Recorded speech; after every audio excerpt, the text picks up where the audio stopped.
Amnesty International Côte d'Ivoire entend renforcer sa collaboration avec les médias locaux en mettant en place un pôle presse.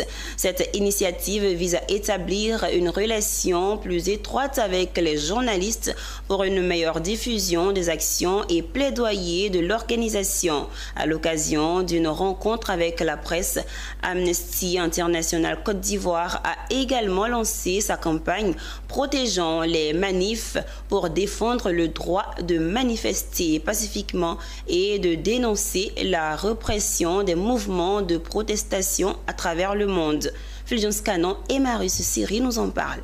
Amnesty International Côte d'Ivoire s'engage à travailler en étroite collaboration avec la presse locale afin de mieux faire entendre les voix en faveur des droits humains.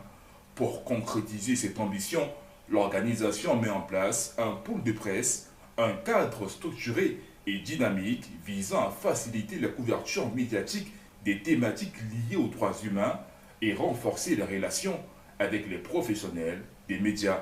Lors d'un échange avec des journalistes, le directeur exécutif d'Amnesty International Côte d'Ivoire, Hervé Dalmas-Kokou, a mis en lumière quelques points. Et nous voulons quitter le cadre où à chaque fois nous devons envoyer des invitations à des journalistes à chaque activité.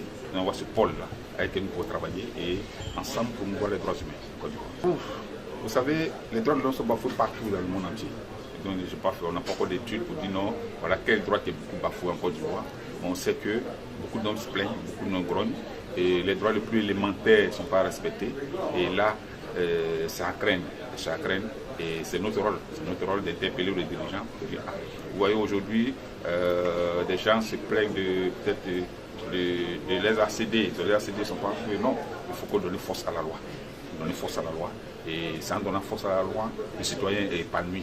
Que le citoyen aujourd'hui qui retire un ACD n'ait pas à avoir peur de quoi sera fait demain. Le directeur exécutif d'Amnesty International Côte d'Ivoire, Hervé Dalmas-Kokou, a profité de cette rencontre pour présenter les perspectives de l'organisation pour 2025. Amnesty International Côte d'Ivoire entend intensifier ses actions à travers 4 axes majeurs, dont le renforcement de l'éducation aux droits humains, développer et amplifier les campagnes de plaidoyer, mobiliser et structurer les groupes locaux et enfin consolider la collaboration avec les médias.